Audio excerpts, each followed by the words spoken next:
Right. I am not recording this on a Thursday. I'm actually recording this. I got my laptop. All right. I'm actually recording this on a Saturday. I don't like messing up my schedule, but Thursday I was hanging out with my partner all day, so I don't really want to be like, give me like 30 minutes, you know? It was really fun. We went to like the store. I don't like going to the store, but you know, they wanted to go, so I didn't really mind.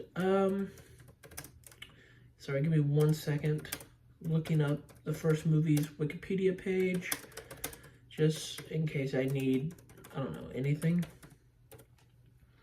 So I don't have much because, like I said, my partner's finally done with school. That is so bright. It's upsettingly bright.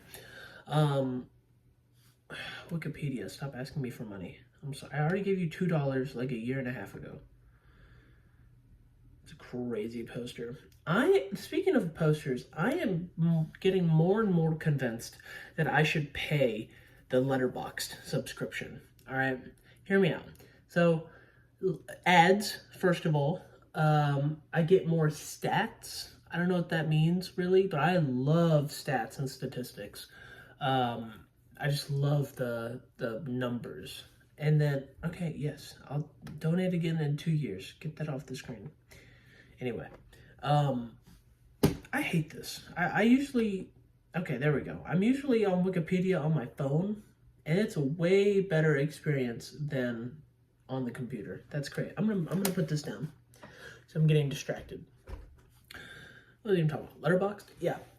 Ads, first of all, are going to go away because I hate ads. I have a VPN on my phone, so whenever I'm on like Safari, like Google and all that, I don't get any ads. And like on my comic book reading website, especially, I'm a pirate. But yeah, I don't buy comics. I know I'm part of the problem, but I buy trade paperbacks and graphic novels. I got a couple actually. Hang on. Ooh, I'm gonna do a haul. It's like right here. But yeah, I don't know. Ads is the first thing, and then also the statistics. And I'm just like, also you can pick whatever poster for a movie you want. And here's the thing, Letterboxd has some ugly fucking posters on there, and I'm thinking that they do it on purpose. Whoa, was I always this close? I think I moved up a little bit. So I think Letterboxd uses ugly posters on purpose to incentivize you to pay. So that way you can pick your own poster. So, all right, I'm gonna do a haul really quick because I only have 2 movies to talk about. So, and I'm playing D&D later today, and I need to, I'm DMing, and I need to practice a little bit, you know, read through. I'm running an adventure book called Baldur's Gate Descent into Avernus, so I need to read through that, make sure I'm all good. I'm getting a call. Speak of the devil. Sorry, baby, not answering that. You're at work. Do your job. So actually, when I go to D&D, I'm giving this to one of my friends, letting him borrow it. It's the 4 issues, right? It's the 5 issues, Marvel Zombies 1 through 5. I also like that it tells you which issues are in each thing. I like that. So, all right, my favorite Justice League run like ever. This is the 2006 Brad Meltzer run. I love Ed Benez's art. Look at that. Look how good it is. You see it? I don't. There we go. Oh, you're getting reflected. How about that? All right. I love this lineup. Also, I love Red Tornado. I don't really give a shit about Vixen.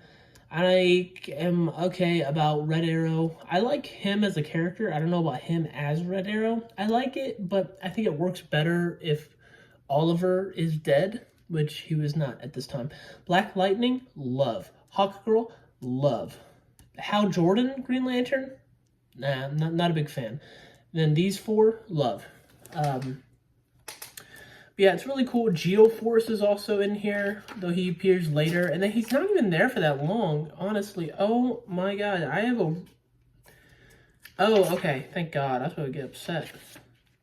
Look how cool this is. Hang on, is that more? No, look at this. And it says Justice League right there. I don't know if you can see. Look how cool that is. Yeah, love it. I've read this 2 times, 3 times, but forget every time. There's a couple other pages that every time I go through it, I'm like, is that a misprint? It's crazy. Love that one. Oh, this is another one I like. I have the 2016 conclusion to the New 52 Justice League series. I have the Darkseid War part. Which way should I do this? This way? Part 1 and 2. No, wait. I can't tell. It's flipped. I don't know. But yeah, part 1 and 2 of the Darkseid War. Pretty cool. I just do it like this. Yeah. Pretty cool. I like it a lot. This, the whole time in the New 52 Justice League, Wonder Woman was in her fucking bikini. I hate it. And this arc is the first time that she gets, like, her battle armor because of Batman v Superman coming out that same year. Alright, I have, what's this, 2011? I think this is from 2011. Yeah, because Avengers vs. X-Men was 2012. This is the 2011 Avengers. It's number 18 through 24 is what is in this. It's kind of thick. So this Avengers run started in 2010, and it was like Bucky, Cap, and Iron Man, and Thor, and Spider-Woman, and Hawkeye. Spider-Man and Wolverine were also there, but they were there just for like the first arc, and then they kind of stopped showing up because they both were on Avengers and the New Avengers, which, oh, speak of the devil, the New Avengers from 2010. Now this, I prefer this over the actual main Avengers line. This is number 1 through 6. Yep. It's got all of them except him. He just shows up for this first arc, but you got Mockingbird, Wolverine, Doctor Strange, Miss Marvel before she became Captain Marvel. I don't know what happened. Oh, and the Thing is a part of this Avengers team. Love it. I don't know what happened when Miss Marvel became Captain Marvel, but it's like nobody knows how to write her anymore. You know, she's always like either a bitch or she's just like, hey, I'm cool with whatever. And it's like, can we not have like an in-between? You know, like you're either going to, she's super lax and doesn't care, or she's super strict and is like, no, you have to put the jelly on the bread before you put peanut butter on it, and then the peanut butter has to be on top when you eat the sandwich, you know? And that's just a little too much. Speaking of the New 52, this is volume 2 of the Justice League of America New 52 run. Not actually the Justice League. This is, Martian Manhunter. This is like Amanda Waller. I don't know if you know who that is. Amanda Waller creates a US-based Justice League team. Is it Firestorm? I think this is Firestorm. Yeah, that's Firestorm. Cool. But yeah, it's like Amanda Waller creates her own Justice League team. What was that, Despero? Nice. I haven't really read through this one yet, just because I'm not a big fan of it. You kill each other now, there's no coming back. It's up to you. Let me break the prison open. We just need to call them. Green Lantern, listen to me. Follow the sound of my voice. You are in a prison. Oh, right. This is, right. Okay. I remember this. Maybe I did read this. Yeah, Despero. Oh, yeah, Despero. Okay, Despero's like a telepath and trapped them all in like a prison of their own minds. Yeah, see, look at that. Look at that bikini, you know? I don't love that. I don't like that much, you know? Or at least bring it down a little bit. Why is her bikini riding up to her fucking ribs, you know? I really don't like that. And also, Catwoman's on this team. I don't know, man. I'm just not a big fan of this. And this is also when Green Arrow had, like, almost a buzz cut and he was clean shaven. And it's like, that is not what I like Green Arrow to look like. I like for him to have, longer hair, and I like for him to have like a beard, you know? Yeah, I'm not a big fan of this. Ugh, it's also when Captain Marvel was called Shazam. I don't like that either. Call him Captain Marvel. Like, come on. Like, yeah, you can't title a book Captain Marvel because Marvel owns the trademark, but you can call him Captain Marvel, you know. And it's not like you're gonna give him a fucking book anyway. He had a book from 2018 to 2020 or 2021, and then he had and then Mary Marvel, which also, what the fuck is Mary Marvel gonna be called? They just call her Shazam. They call all of them Shazam. They don't have unique names anymore. They're not cool anymore. I just don't like that.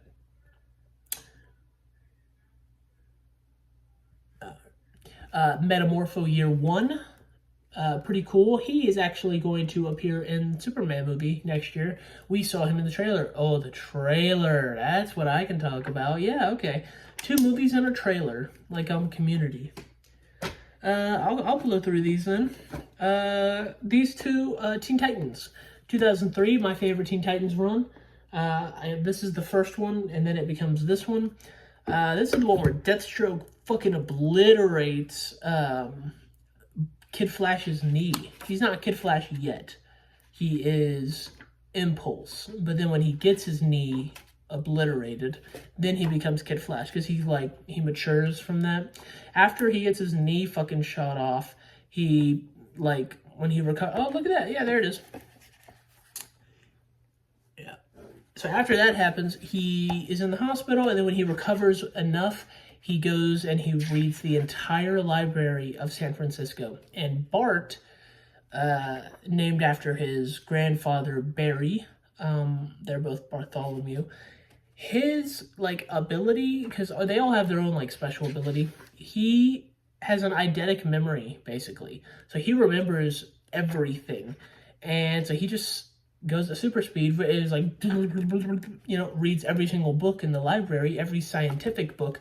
And so now he's not smart, he just knows a lot of stuff.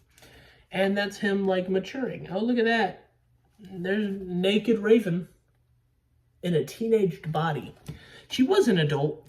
She was. And then this book aged her down to a teenager. Don't love that. Because she died in 1992, man. And then she was dead until 2003, whenever they brought her back, right there. Now, and then, that's what this book is about. There's Raven, she's brought back. Now, the reason that they brought Raven back is to capitalize on the 2003 Teen Titans TV show, whose first episode aired on my birth date, July 19th, 2002. It was a Friday. But yeah, so that's why, they have a where's Robin? They have a Robin, they have Beast Boy, you got Raven, and you got Starfire and Cyborg, So they were just trying to capitalize off that, and you decide if it worked. I don't love it. Thankfully, after this book, Starfire leaves. Hang on, does she leave in this book? Or at the start of the next one? Alright, Ravager stuff, Jericho stuff. I'm not seeing it. I think Starfire leaves at the start of the next one? Yeah. Okay, Starfire leaves at the next one, and she goes to join Nightwing's team that was happening at that time, the Outsiders. I liked that because the Teen Titans, and at that time, Starfire, Cyborg, Beast Boy, I was going to say Raven, but she got born into a 16-year-old's body. They're all 20 to 23 range, Oh, well, how about that? Look at that. So this is actually the first arc of this, right? Yeah. So I have volume 1 right here, and then this is volume 2. So I have both arcs of this. I think there's another one. After this, it gets canceled, and it gets renamed to Justice League United.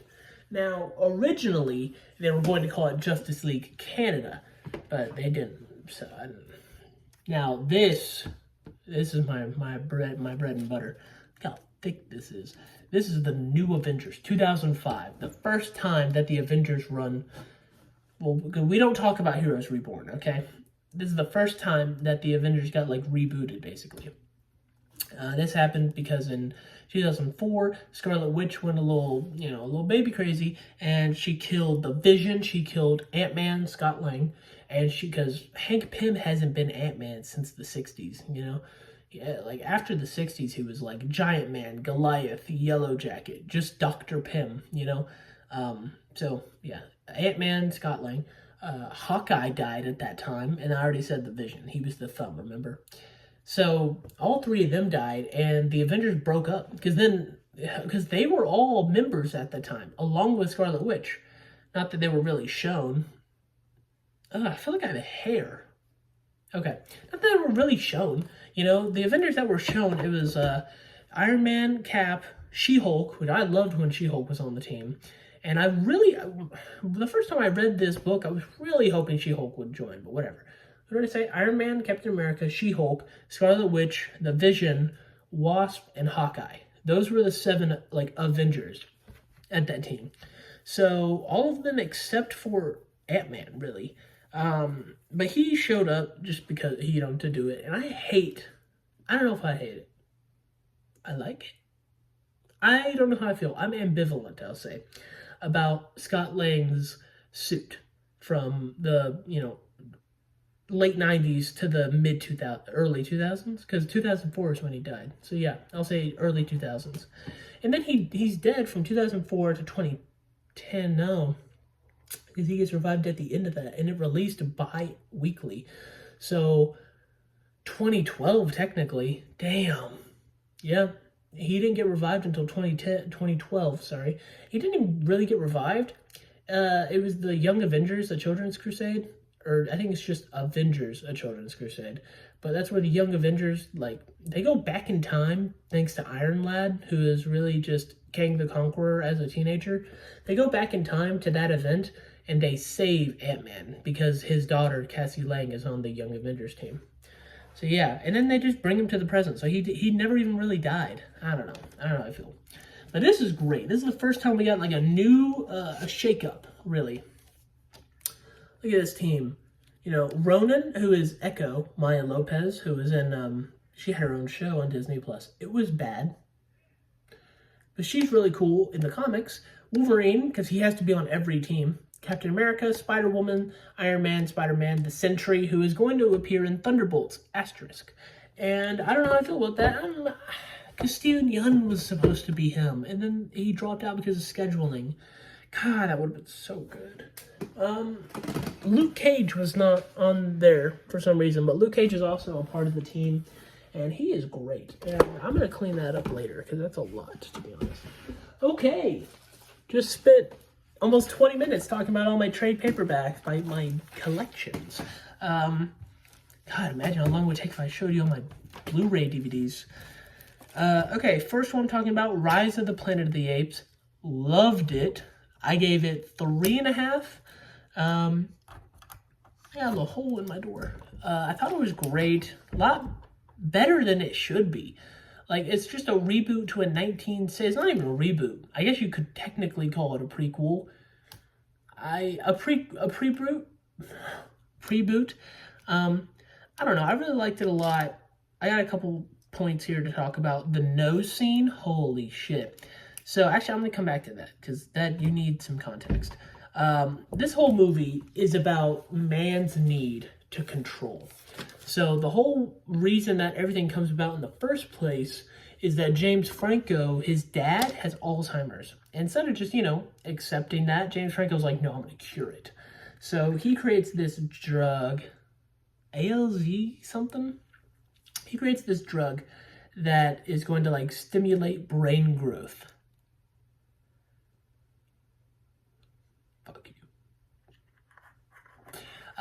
Stimulate brain growth, basically, so that he can cure his dad of Alzheimer's.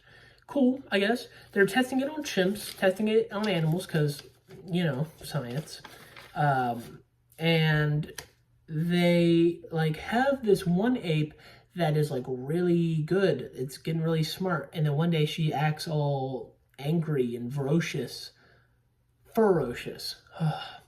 and they fucking end up killing her because she escapes. She doesn't even fucking escape. Like, the first time you watch, you think she escapes, but then you rewatch it, you realize she's trying to get back into her fucking cage. You know, they opened up the cage, she jumped out and attacked them, and then the door closes, she tries to get back into the cage, and then they pull out a gun and she runs away. You know, so she's not even trying to escape. They kill her, find out, oh, she had a baby. That's why she was acting like that. And so James Franco adopts this baby chimp, and his program gets shut down, basically. So he's raising this chimp and finds out that the chimp has the increased intelligence that its mother had. But it's even more so because this chimp was born with it running through its veins instead of getting injected with it like its mom. So, yeah, that's basically the plot, or the synopsis, I'll say, of this movie. So the reason I put Man's Need for Control is that they keep trying to control Caesar too. That's another point. Caesar's humanity. As Caesar grows up, he's 8 years old by like the climax of the film. So he's like a guy, you know? Like, he has this increased intelligence. Yeah, he looks like a chimp, but he's a dude. Like, he's not talking yet, but he ends up talking. So like, there's nothing really separating him. And he still, when he goes out in public, he wears clothes too. And he still, when he goes out in public, he has to wear a leash. And he encounters, there was like a dog on a leash.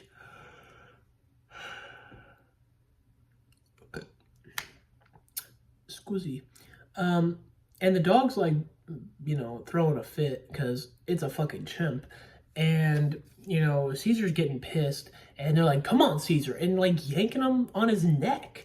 And Caesar's getting pissed, and rightfully so. Like, he feels like he's a guy, and he's getting treated like just like this dog that he sees that is like below human level, but he is on the human level. And so he's having a tough time reconciling that. And then when they get to the car, you know, James Franco opens up the trunk for him to climb inside, and he just goes up and he opens up the door. He sits in the seat, puts on a seatbelt, you know, because he's like, I am a person. I'm not an animal. I'm not a pet, you know? And that was the beginning of it. But yeah, Man's Humanity, Man's Need for Control. This will be the last thing. Draco Malfoy is in this, doing a bad American accent. It's not great. I guess it's not bad, you know, but it's not great. I don't love it. He's really hitting those consonants to sound American, you know? All right, now I'll get to the nose scene. So Draco Malfoy's like fucking with Caesar, and Caesar like grabs hold of him, and Draco Malfoy, this is the one part I don't really like. He says the line, "Get your paws off me, get your paws off me, you damn dirty ape." And Caesar rises up like this to his full height. You know, this whole movie, he is like hunched over like an ape. And as the movie goes on, his posture, he starts to stand more and more upright like a human. And this is when he rises to his full height. And he goes, "No!" and knocks him out, basically, or something like that. And then he just runs around all the cages because they're in a ape facility now. You know, Caesar gets transferred, so he bites someone's finger off. And he is like banging on all the cages. No, no, no. And that is such a powerful scene because they're treated almost like slaves. I don't want to make that metaphor if it's inappropriate, but they're treated subhumanly. They're getting mistreated at this facility, and they're like, we're not going to take this anymore. And like, it's just so powerful. The first word that they say is no. No. I'm not going to take this. I'm not going to do what you tell me anymore. I'm not going to take your abuse. Like, he's Miles Morales, man. Nah, I'm going to do my own thing, you know? So, I just love that moment. Really cool. And then especially at the end, because Caesar only really has two big speaking moments, the no, and then at the end, excuse me, I don't know what's wrong with me. I just woke up. Man, it's going to be a lot to clean up. And at the end, when James Franco, so the whole thing, he frees the apes, makes them all smart with the gas. They escape. They go to the redwoods, because it's San Francisco, the redwood forest. And when they get there, James Franco shows up and is like, Caesar, and Caesar, shows up. And he's like, "Come on, Caesar, I'll take you home. Everything will be okay." And Caesar brings him in for a hug and whispers in his ear, "Caesar is home." That also, man, that was really powerful. That was really cool. I feel like I'm snotting up, man. I don't like this. It was awful. I should have had I already got up once, I should have had tissues. That's just bad planning on my part. Shutter Island, I also watched. Shutter Island 4, and one of my favorite movies now. I've put it in the list. So I don't even know where to start. This movie is phenomenal. I can put this down now. This movie is phenomenal. It is amazing. If you haven't seen it, do yourself a favor, and then after you watch it again. I've seen this movie, I saw it once, like months ago, and then I saw it for the second time on Saturday, and then I saw it for a third time Tuesday. So I am just, I watched it twice within Saturday, Sunday, Monday, Tuesday. I watched it twice within 4 days. I could watch it again right now. It's a 2-hour movie, It is so good from the, oh my God, I don't even, because if I start down, it's going to be like a snowball effect where I have to explain more and more and more. I'll be broad. The atmosphere of the movie. It's set in 1954 Boston. I mean, not in Boston, but it's on an island off the coast of Boston. 11 miles, I think they said, 11 miles off the coast of Boston. Or maybe 14, I think 11. But yeah, so everyone has a Boston accent. It's great. It's 1954. It's rainy as shit because it's happening during a hurricane. Can you hear it? I'm getting stopped up. This is awful. I blew my nose before I started recording. Now I have to blow my nose again. I hope I'm not getting sick. That would suck ass. Anyway, yeah, just how dark everything is, and the colors, color grading, color scale, I don't know, the colors of this movie, so, gross, almost. It's all, greens and browns and grays, really. And then they'll have a flashback or a dream sequence, and it's all brightly colorful yellows and blues and reds, And that's really cool. I like that, just to show that, our main character, yeah, spoiler alert, our main character is a patient at this mental facility, and he is acting out a role play throughout this whole movie that the doctors have orchestrated to try and bring him back to his senses, because he's a marshal, a U.S. marshal that committed a crime, and now he pretends like the crime never happened and that he is still a U.S. marshal, and he's on the island in the facility to crack open a case. And so the doctors were like, all right, well, let's see if we can just create a role play, let him act out this fantasy of his, and once he realizes there's nothing to, blow the lid off of, hopefully he'll realize how ridiculous his fantasy is, and he'll come back to reality. That's the plot of the story. Really cool plot. You don't find out until the end, and it's really cool. And they really do a good job. Martin Scorsese and co. Do a really good job of really making you kind of unsure for a little bit whenever the reveal happens at the end and they're like, hey, this is all fake. You're a patient here. For a second, you're kind of like, is this real? I feel like they're playing him. And I watched it with my partner Tuesday. I watched it with my mom Saturday and watched it with my partner Tuesday. And yeah, even they were like, this is a trick. And so that just goes to show you, they do such a good job of putting you in his shoes that whenever reality is presented, you are kind of like, I don't know if I trust this. I got text. It's just so good. But yeah, so because of that, the reality is all gross and grimy, and then his dreams, his fantasies are all colorful and vibrant. And I think that's a really good choice that they made.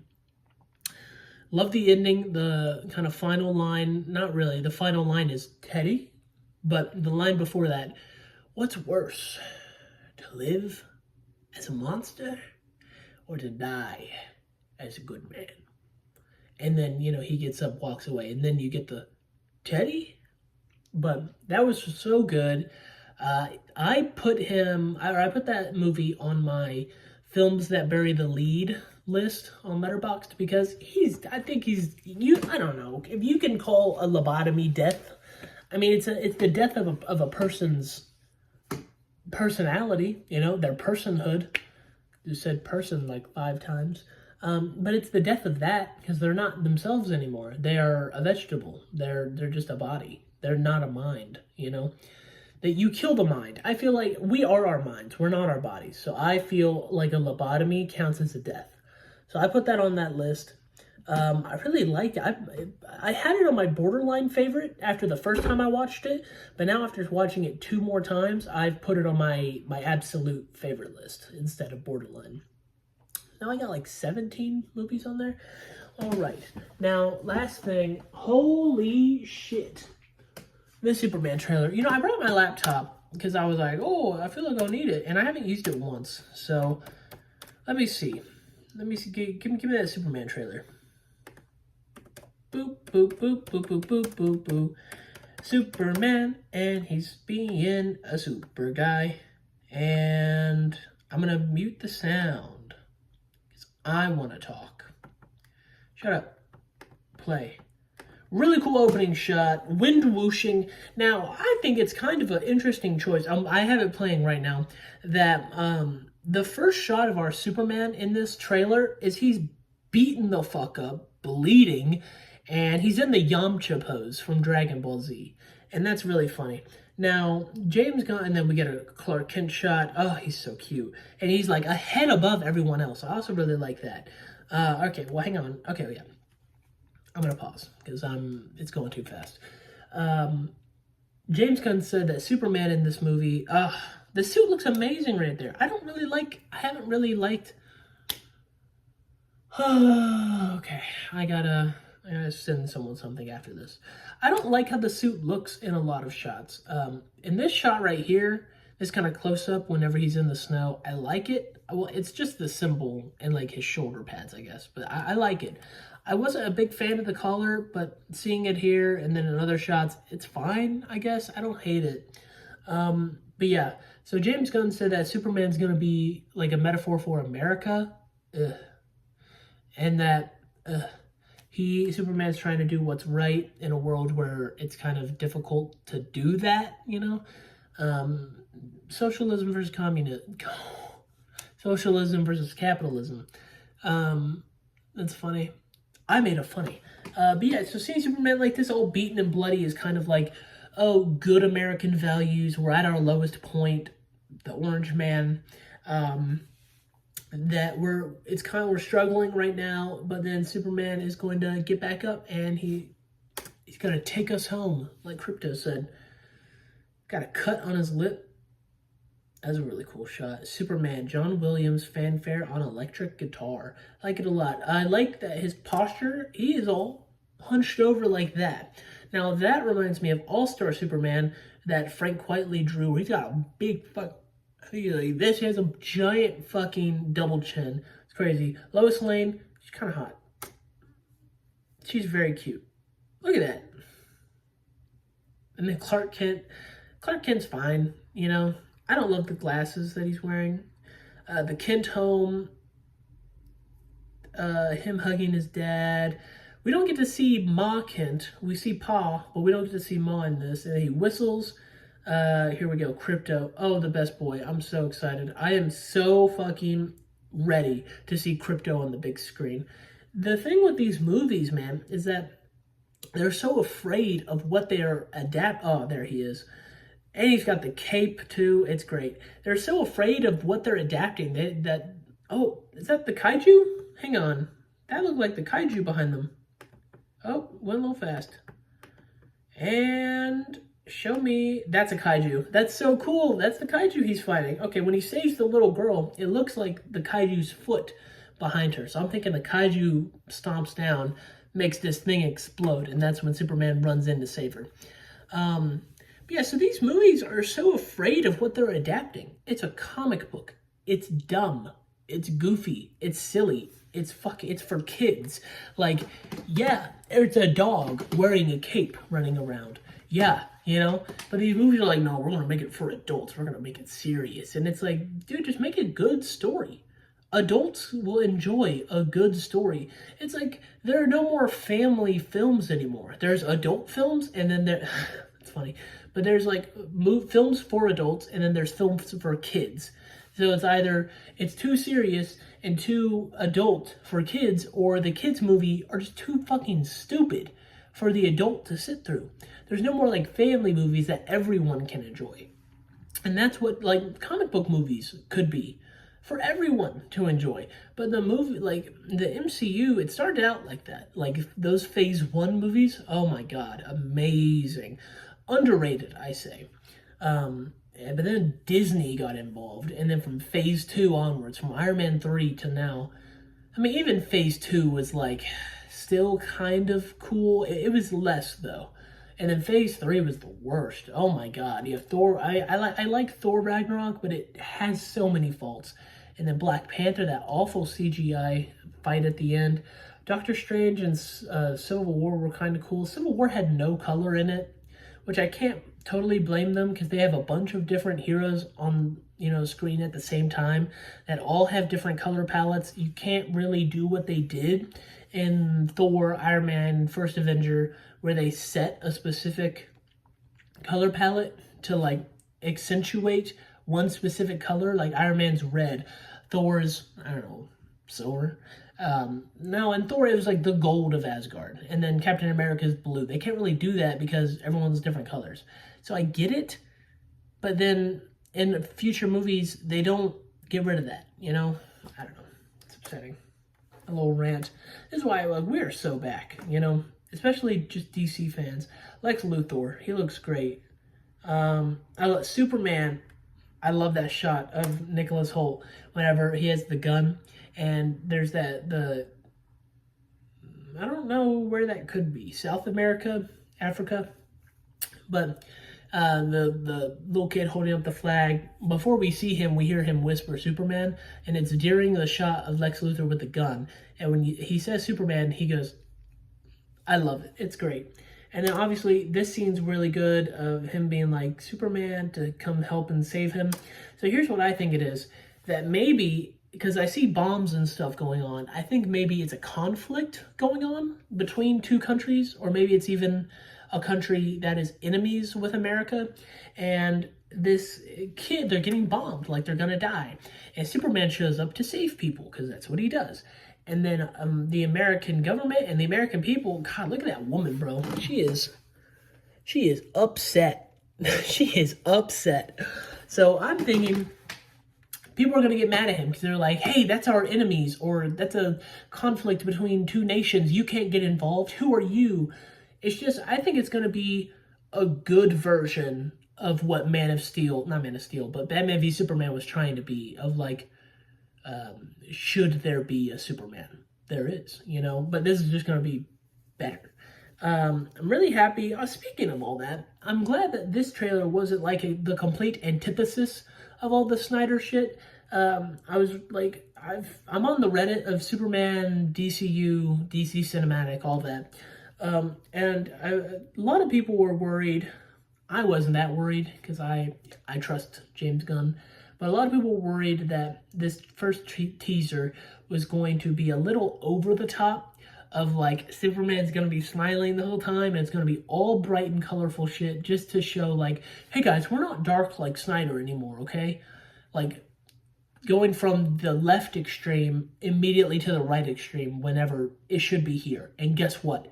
James Gunn is here. He is right here. It's so good.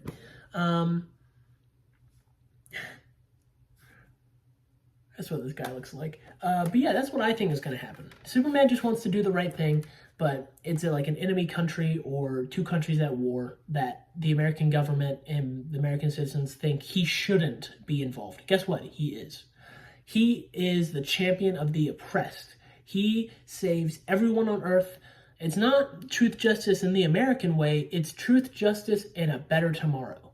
That has started ever since like 2018, 2019. And I prefer that so much more. Throws a fucking can at Superman's head. That's like nuts. Green Lantern. Oh my god, he looks awful. The kaiju, I'm very excited for that. I don't even know. Yeah, them making out. Superman crying over a robot. That also shows you how sympathetic Superman is for whomever, I should say. He's crying over a robot. So cool. Metamorpho, great up close shot. And Noho Hank from Barry going to be Metamorpho. Hope that wasn't a bad accent. But yeah, I wonder how his voice is going to sound. Yeah, Luthor looking pissed as fuck. Hang on, what does that say? Looks like Ultraman right there. There's a little TV. Hang on. I'm getting there. Nope, I think I passed it. Crying over Kellex, The Fortress of Solitude, Metamorpho, Lex Luthor, Superman. Okay, Barovia. That's where they are. I don't know where that is. GBS. That's funny. Barovian troops amassing at border. ICUSS, ICUSS, current level of threat live. Reports coming in from the Barovian border. Tensions arise. A Luthor Corp TV. That's really funny. Yeah, so that just kind of furthers my furthers my belief that, yeah, that's what's going to happen. Especially because in set photos, we saw Superman gets arrested by Rick Flag from Creature Commandos. Not Junior, that died in the Suicide Squad, killed by Peacemaker, but Senior, that's played by Frank Grillo, who also played Crossbones in Captain America, Winter Soldier, and Civil War. But yeah, so that's what I think is going to happen.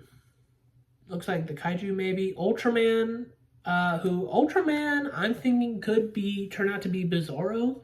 Or maybe even Parasite would be really cool, because, oh my god, give us more than just the same 5 villains over and over again. Like with Batman, we get Joker, Riddler, Catwoman, Bane we've gotten a couple times, Two-Face. That, like, we get those same 5 over and over and over again. And, like, how about Mad Hatter or Firefly? We were going to get Firefly, but in that Batgirl movie, they got fucking axed, got fucking canned. It would have been funny if I had a can of Axe up there. But yeah, like Firefly, Mad Hatter, Killer Croc, who was wasted in the 2016 David Ayer Suicide Squad movie, which is not David Ayer's fault. Warner Brothers got involved. But it was wasted. He had, like, no lines. He was made of makeup. Why would you do Killer Croc of makeup? Like, yeah, okay, makeup's cool sometimes, but, like, imagine, like, Thanos in Infinity War, if they were like, oh, we're not going to do a CGI guy, we're just going to put a guy in makeup. That's not going to be cool. He's fucking this tall. Well, you can't see. He's this tall, you know? They should have made Killer Croc a big CGI guy. God, it pissed me off. Mr. Terrific, see, this looks like a desert in this shot. All his T-spheres, very cool. I can't see who that is behind him. It's very blurry. Orchestra Crescendos. But this makes me think it's also in Barovia. I don't know. Hit play. Yep, flying through the fire, the kaiju, up into the sun. Look up. God, that's so cool. All right, I'm done with that. I'm good. Man, that was so good. I used the laptop. How about that? Oh, man, I am so excited. God, 43 minutes. It's going to take like an hour to upload this on YouTube. Oh, my God. The longer the video, the longer it takes to upload. Pisses me off. I mean, I need to take a shower anyway. No, I'm not going to upload it yet. I like to have music when I take a shower. I'll probably upload it afterwards. I don't know. I watch Big Bang Theory or something, you know? Okay. Well, that's it. Watch Creature Commandos. There's no one watching, but that's fine. Creature Commandos is really good. Episode 4 came out. We got to see some more Weasel's backstory. I'm excited for episode 5. I've seen a lot of buzz around episode 7. A lot of crazy shit is going to either happen or get revealed in episode 7. And so that's what I'm waiting for. Movies coming up. Baby Girl, I want to see, kind of low-key. Nicole Kidman fucks a hot young guy. I thought he was hot until the scene where he's wearing a gold chain. And then I was like, and then Nicole Kidman she's had too much, I don't know, Botox or she's had too much work done to her face that she looks a little gross to me. I think she would look a lot better if it was just her natural face. But she looks like Skeletor a little bit because of all the work done, you know? I mean, look at, honestly, not to get into that, but like, work ages you more than natural beauty does. I mean, look at what's her name? Well, honestly, because I don't know enough about Pamela Anderson to know if she's had work done or not, but she doesn't even wear like makeup anymore when she goes to like movie reviews, and she's like beautiful, you know? Yeah, I want to see, I don't know, I'm conflicted about seeing Baby Girl. I'm ambivalent, which is not the same thing as indifferent. And then Nosferatu, I want to see, comes out Christmas Day. Probably end up seeing it the Thursday after, but I really want to see that. Bill Skarsgård and Nicholas Hoult, who's in Superman.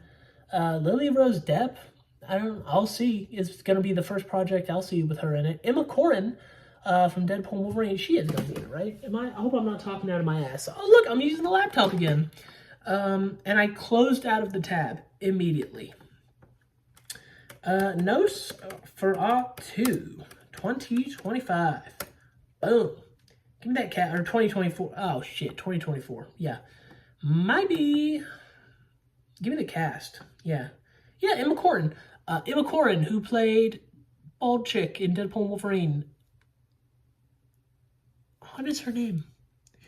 I don't know. Charles Xavier's twin sister. Emma Corrin, who is non-binary. Good for them. Who else? Willem Dafoe. Love Willem Dafoe. Who is playing the guy that fucking Silence of the Lambs played? Count Orlok, Thomas Hutter, Ellen Hutter, Friedrich Harding, a vampire skeptic, Anna Harding, Professor Albin Eberhard von Franz, William Sievers, Herr Nock, controversial scientist. Okay, cool, sure. Interesting. Okay, I'm really excited for this, honestly. Aaron Taylor Johnson's in it. He needs a win after Craven. I'm really excited. Robert Eggers, right? Yeah, I want to see The Witch that he did. What else has Robert Eggers done? Because I want to see, The Northman, right? Let me see. Oh, he's cute. The Witch, The Lighthouse, The Northman, and now this. I have not seen The Witch. Don't shame me. We listen and we don't judge. The Lighthouse, I have not seen also, and I really want to see The Lighthouse. Kind of pisses me off. The Northman, haven't seen. Oh my God, this is going to be my first Robert Eggers film. That's a little embarrassing. I really want to see all of those movies, though.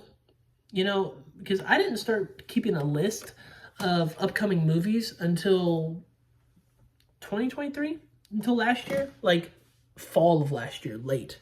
So that was my downfall, because I would just be like, oh, I want to go see that. I'll remember, and then I fucking don't remember, and I forget. And then it'll be like, oh yeah, that movie, when's that coming out? Oh, it came out 2 months ago?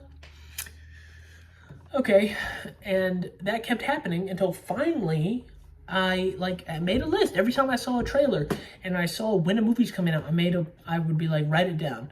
That way I can remember. And now, you know, I could just check, well, what movies are coming out soon. Boom, easy, you know? That's it. I'm playing D&D later today, like I said. Baldur's Gate. I have 4 players, a human fighter rogue, a half-orc barbarian, a dragonborn paladin, and an Aasimar warlock cleric. So, pretty cool. I'm excited. Got enough heals, got enough damage, got enough support in that party makeup, so I think it's going to be a good time. Okay, that's it. I'm just rambling now. I gotta go take a shower. God, almost an hour. Crazy. It was all those comic books I was talking about. All right.